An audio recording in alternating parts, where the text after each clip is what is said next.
All right, my watch list for Thursday. This big chart here is where I'm showing you the daily chart, and then I've got different time frames. Lower left is 2 minutes, 15 minutes above that, 60, and then the daily, and then the SPYs in the upper right-hand corner. The only reason I point that out is because this lower left one with a 2 minute time frame, I also have set to show pre-market and after hours. And that'll come into play here in a little bit. But anyway, a big volume pop for this IFON.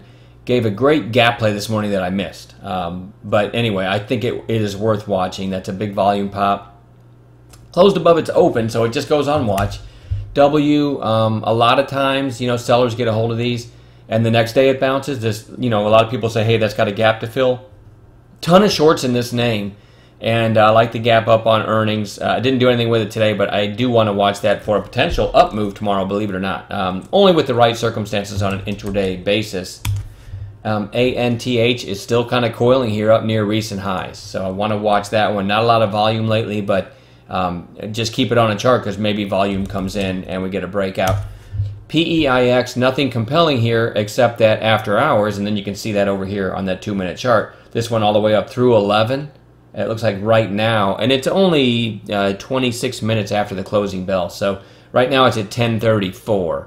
So somewhere right around my arrow here. So I want to watch that one as a potential gap play tomorrow. That's PEIX, SGNL. This one had a little bounce today. I never did trade it. I had it on Bounce Watch, never traded it, but the close is kind of compelling. It had this midday bounce. I almost called this at 277, and then it just ripped. But look what it did, right back down. And that's generally what happens when you get any kind of trigger right before lunch or during lunch, that midday. This one, again, it's a lower volume stock, but there's the daily.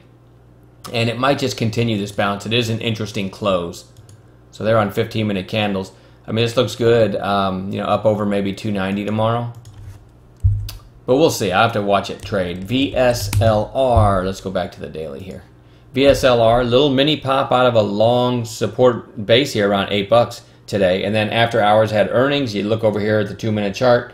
Went all the way to 940, but it looks like it's round tripped now all the way back down to the after hours lows. So I may, depending, if this comes back up, it'll be interesting tomorrow. If not, I'm just going to leave it alone because there's a lot of support right above 8.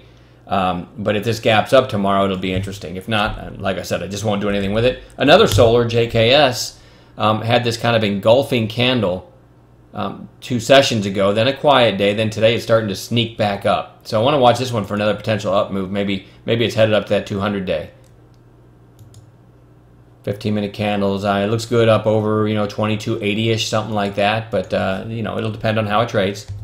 Weight Watchers, nothing pretty here, WTW. But I think now we're down to single digits. If you go to the weekly chart, I don't know if it's ever been this low.